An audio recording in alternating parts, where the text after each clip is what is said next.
Quando a gente pensa que já viu todo tipo de equívocos da direita e da esquerda neste Brasil amado e sofrido, aí vem um fato que desarma toda a nossa convicção. Foi o que aconteceu essa semana quando eu vi o teólogo Leonardo Boff, considerado um dos intelectuais mais importantes da esquerda católica petista, via público simplesmente, com toda clareza, sem nenhuma dubiedade nem nuance, simplesmente defender a internacionalização da Amazônia. Vejam algumas das suas declarações. A Amazônia deve ser internacionalizada e deve ter gestão global. Aí diz, a Amazônia é de toda a humanidade e não propriedade do Brasil. Diz mais, a Amazônia deve ser, já mencionei, o tempo das nações está passando. Agora é o tempo da Terra, administrada por um corpo multipolar e orgânico. E por aí ele foi. Imediatamente eu contestei esse absurdo no Twitter e recebi uma resposta solene do Boff. Nós temos ali uns atritos, mas eu tenho um afeto e respeito por ele. Mas ele me deu uma resposta meio solene, citando até de forma muito soberba, a caridade ali passou longe, o grande filósofo Immanuel Kant e seu célebre, conhecido ensaio da paz perpétua. Claro que numa citação completamente estapafúrdia, anacrônica e fora de contexto. Antes de comentar a proposta estapafúrdia do Leonardo Boff, deixa eu registrar aqui outra coisa que me surpreendeu profundamente. Eu não me lembro de ter visto nenhum intelectual ou político de esquerda, nenhum candidato, a começar do Lula, a quem Boff é totalmente ligado, ter refutado essa declaração. Se é verdade que quem cala consente, esse silêncio é eloquente e muito ameaçador. Mas mesmo que não seja isso, que seja apenas uma fuga covarde do debate, que já é um claro sintoma de como o Brasil está doente. E como essa doença está contaminando amplos setores da política e, talvez mais grave, da própria inteligência brasileira. Tudo isso é muito sério, mas me deixem começar confrontando esse absurdo com uma tirada irônica, igualmente absurda. Me respondam, por favor, se o raciocínio do Boff for correto, por que então não entregar logo todo o litoral brasileiro e todo o remanescente de Mata Atlântica aos cuidados internacionais? Aliás, por que não entregar o resto do Brasil junto? Lula, amigo e líder do Boff, em quem o Boff perdoa tudo, relativiza tudo, o São Lula é o novo substituto na teocracia vesga do religioso Boff, o Lula é o líder dele. Poderia ficar viajando pelo mundo, né? A gente entrega tudo para os estrangeiros, e o Lula ficaria aí viajando pelo mundo, recebendo diploma de doutor honoris causa das universidades estrangeiras, enquanto os funcionários das grandes potências se encarregariam no Brasil, confiado a eles, de distribuir esmola aos pobres e juro aos endinheirados, de acordo com a fórmula consagrada pelos governos petistas. Sabem por que é estarrecedor pensar dessa maneira? Porque isso é errado, porque isso é mortal, porque isso é criminoso.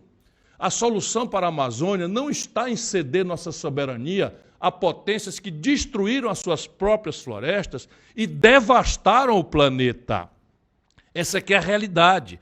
Está em tornar real a ideia de desenvolvimento sustentável, como eu repito toda hora, da coisa concreta, o que é desenvolvimento sustentável, em ordenar de forma correta o uso da terra na Amazônia brasileira, vincular o complexo verde ao complexo industrial urbano, oferecer à população amazônida alternativas sustentáveis à destruição da floresta e, com tudo isso, provar que a floresta vale muito mais em pé do que derrubada.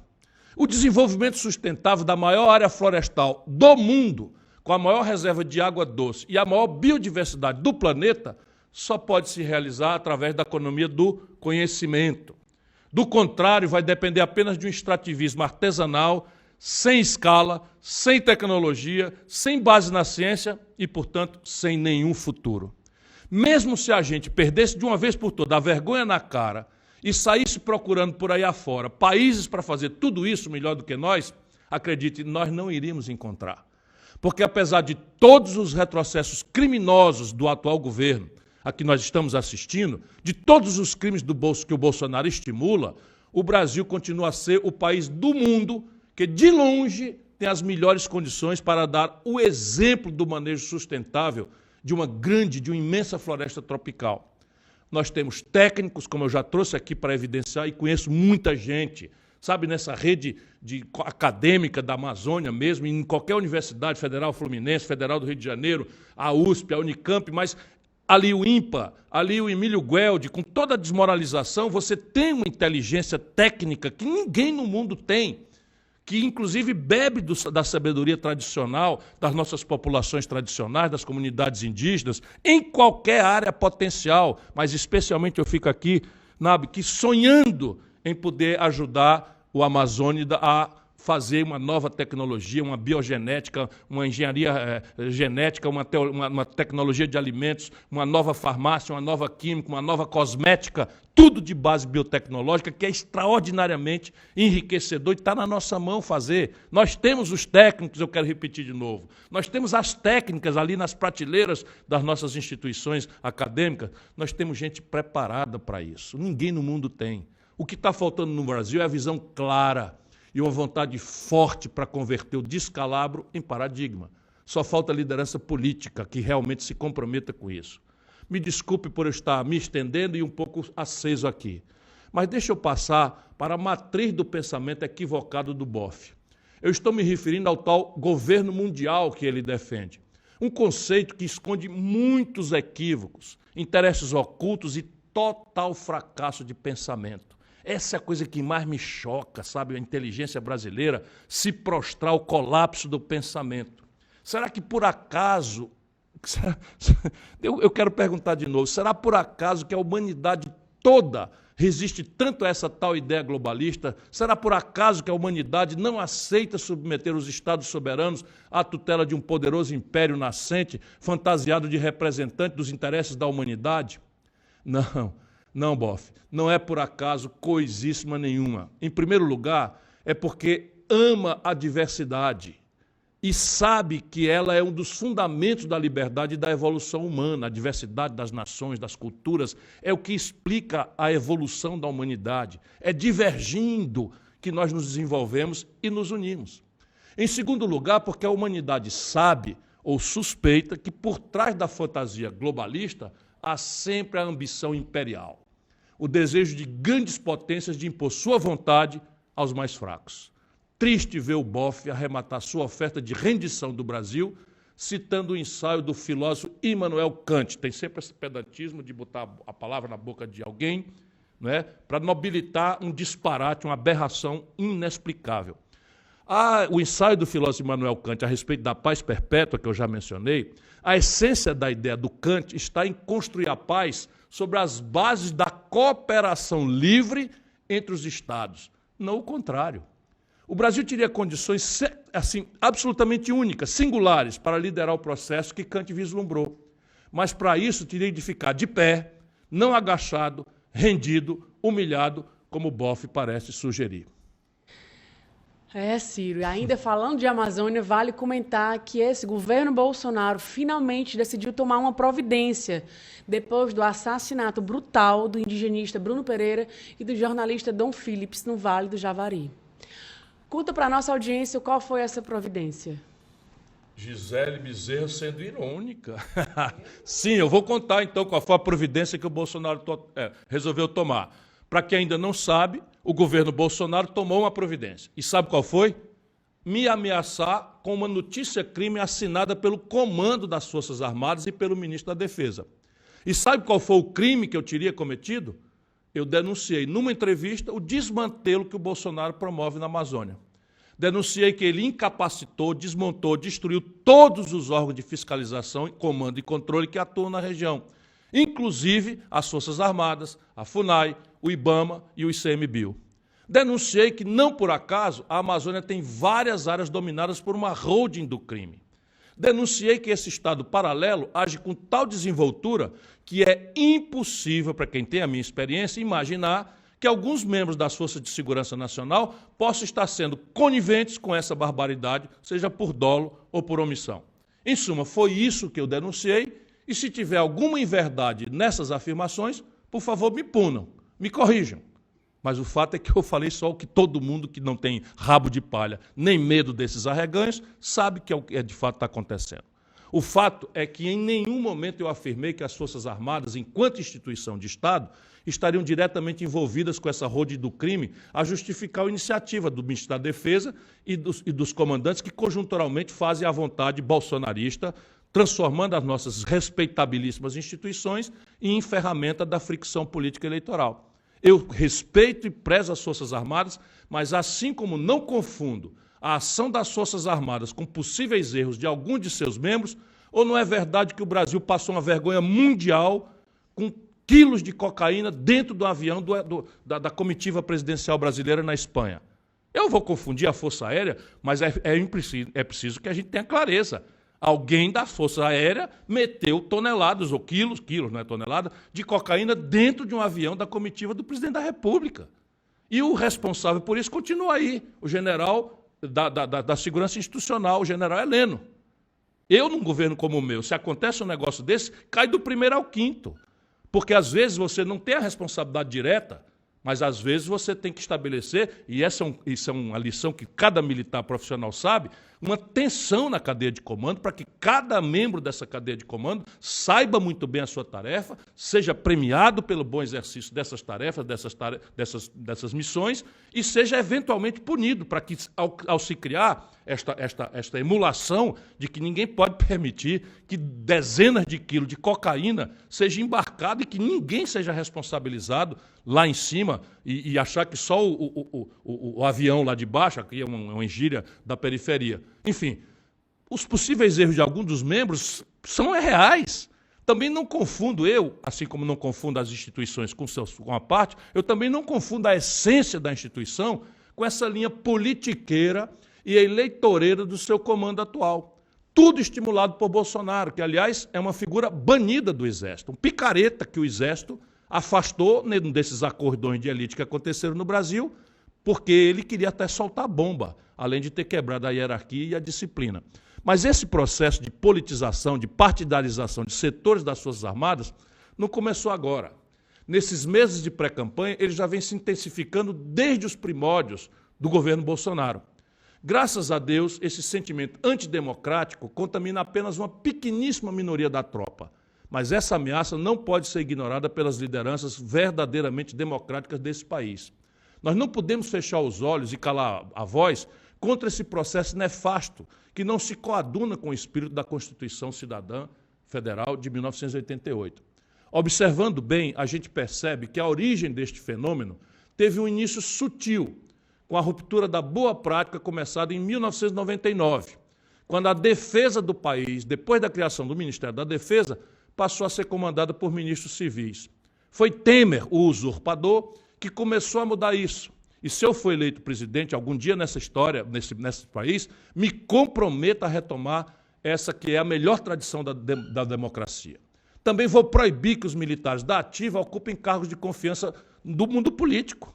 Se militar quer ocupar cargo civil, terá que pedir para ir para a reserva. Não poderá dobrar salário e nem ser esse tipo de terrimar, de coisa de anfíbio. Isso não é razoável em nenhum país sério do mundo. Para concluir esse tema, eu quero registrar a postura corajosa do meu partido, o PDT, que, através do presidente Carlos Lupe, entrou na justiça contra esse absurdo do comando militar, que é tentar me intimidar, colocando uma falsa luva jurídica na mão autoritária e saudosista dos tempos da ditadura, contra aquele abuso disfarçado de direito. O PDT entrou com uma ação legítima, uma notícia crime na Procuradoria-Geral da República, contra o ministro da Defesa, Paulo Sérgio Nogueira de Oliveira, pelo crime de denunciação caluniosa. E tenho dito. E é isso mesmo, muito, muito bom, gostei muito. Muito obrigado ao PDT e ao presidente querido Carlos Lupe. Ciro, e esse escândalo que envolve o Bolsonaro e o ex-ministro da Educação? O noticiário, as redes, todo mundo só fala disso, né? Bom, e não é para menos, e não é para menos, Gisele, porque desde o Mensalão e do Petrolão, nos governos do Lula, que a gente não via coisa igual.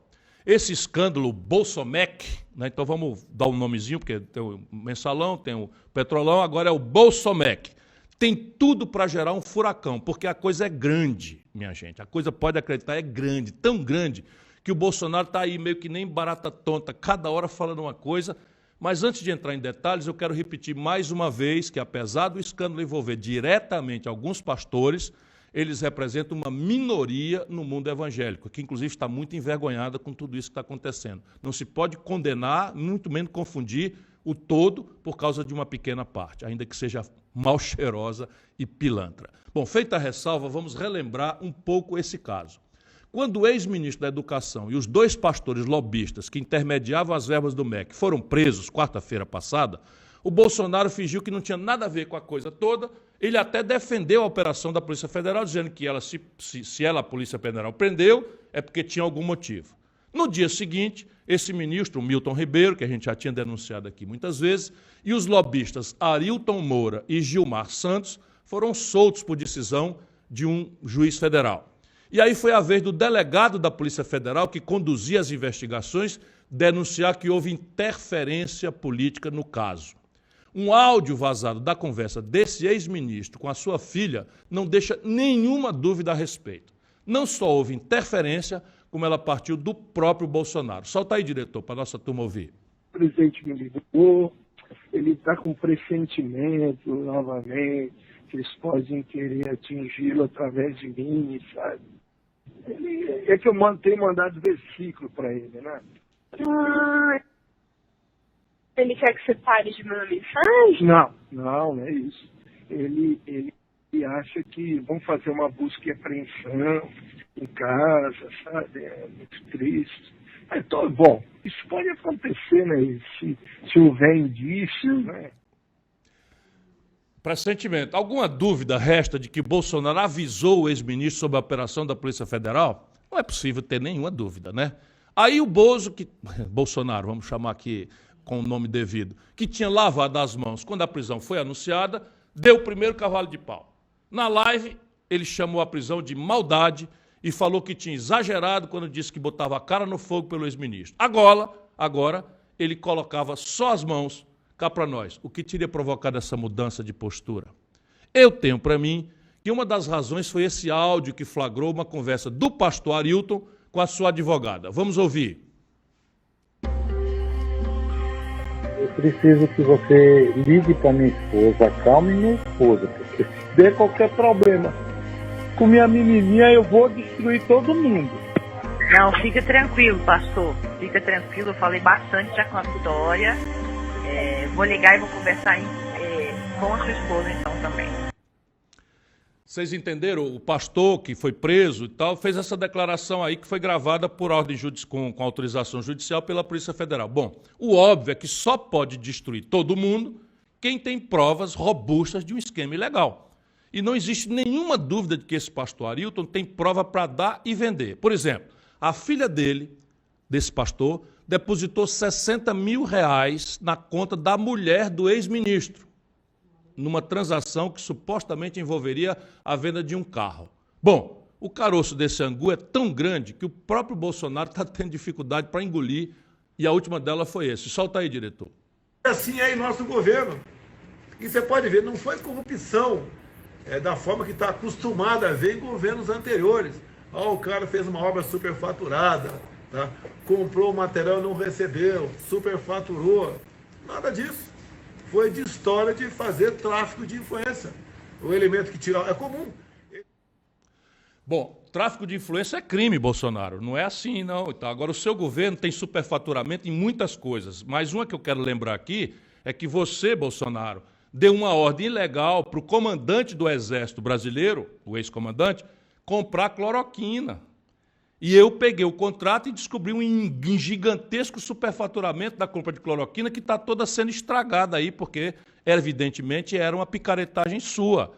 E essa representação está no Tribunal de Contas da União. Claro que eu sei que o poder que tem de tráfico de influência, Bolsonaro, você está tentando fazer de tudo. Tirou o COAF para não investigar os filhos. Está tudo aí, mas crime, nós chegamos a esse ponto. Então, quer dizer, o crime de superfaturamento, de comprar uma coisa e não entregar, esse existia. Mas agora é só o crime de tráfico de influência. Tráfico de influência significa conseguir uma decisão do governo em favor de interesses econômicos. É disso que se trata mesmo. Você apresentou os pastores ao ministro, determinou que o ministro desse prioridade no atendimento dos pastores, e os pastores procuraram os prefeitos e começaram a exigir propina para fazer a liberação de dinheiro no Ministério da Educação, esse é o Bolsomec, né, até em Barra de Ouro. Isso é que é novo, Bolsonaro. Eu conheço a esculhambação aí, já denunciei muito, mas receber propina em Barra de Ouro é recorde do seu governo, Bolsonaro. Bom, em circunstâncias normais, esse Bolsomec, que é o escândalo do Bolsonaro no Ministério da Educação, na educação, está com o menor orçamento dos últimos 10 anos, uma crise tremenda. As universidades sem dinheiro para o custeio, e você aceitar roubalheira no Ministério da Educação. Sabe, eu não sei onde é que é o fundo desse poço, porque cada hora que eu acho que chegamos nele, abre um alçapão e você vê a coisa. Bom, em tempos normais, esse Bolsonaro tinha que acabar em impeachment. Mas nesse Brasil de Bolsonaro, a gente sabe como a coisa funciona. Daqui a pouco, todo mundo que está à frente dessa investigação é exonerado, transferido para o cafundó do Judas e tudo volta a estaca zero. Tem um vídeo que circula nas redes que mostra bem como é esse processo. Solta aí, diretor. Eu não vou esperar fuder minha família toda, de sacanagem, ou amigos meus, porque eu não posso trocar alguém da segurança na ponta da linha que pertence à estrutura nossa. Vai trocar. Se não puder trocar, troca o chefe dele. Pode trocar o chefe dele? Troca o ministro. E ponto final.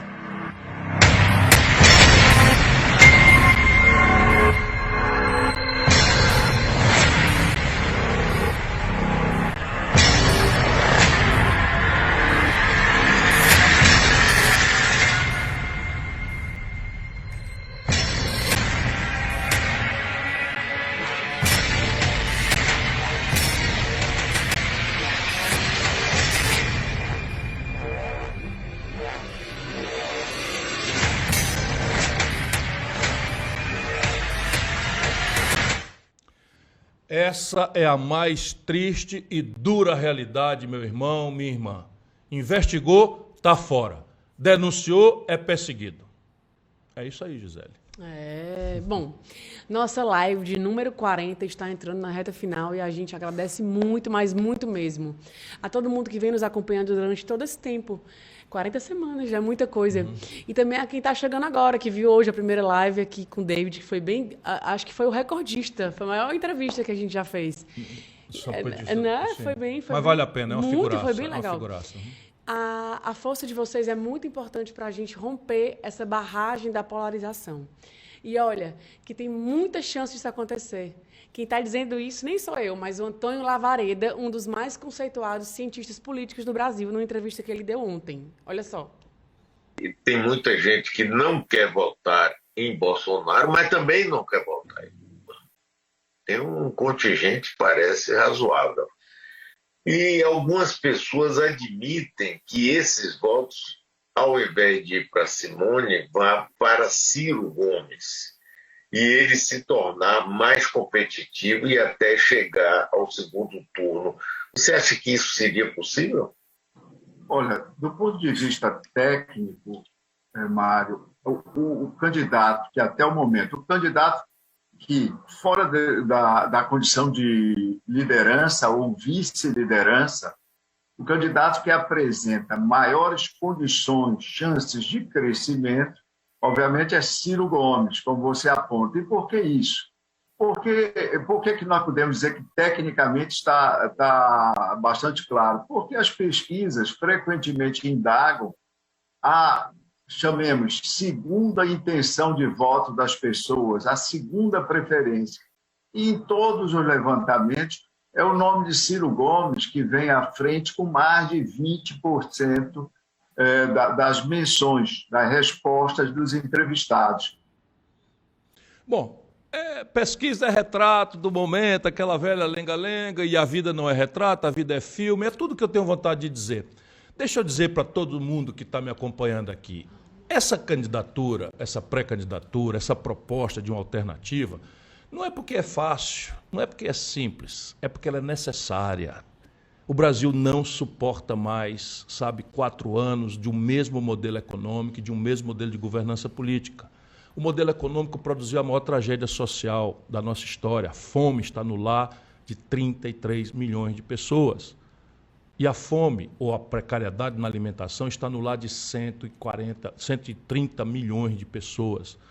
Sabe, 33 milhões de brasileiros ganham menos do que o salário mínimo, que tem o pior poder de compra da história. Essa tragédia é muito grave, mas ela tem sido agravada pelo Bolsonaro, mas ela vem de trás.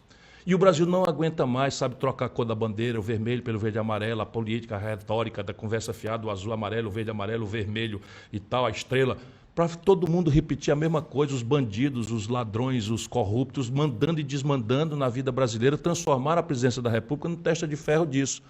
É evidente que isso não é fácil, quebrar isso não é fácil, mas nós não somos aqui, não estamos aqui porque é fácil, estamos aqui porque é necessário.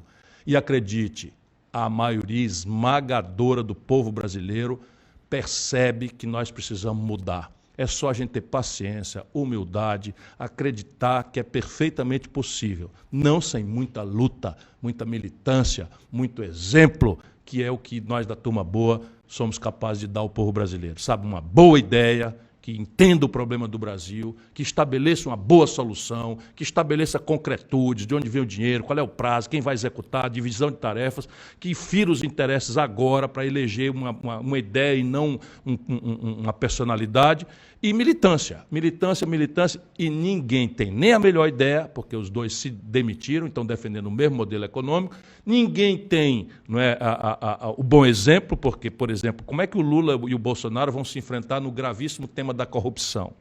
Percebe? E nós temos capacidade de fazer, e ninguém tem a militância que eu tenho. Então, vida que segue, minha homenagem a Mauro Zacher, na conclusão também, acredito que ainda vamos ter aí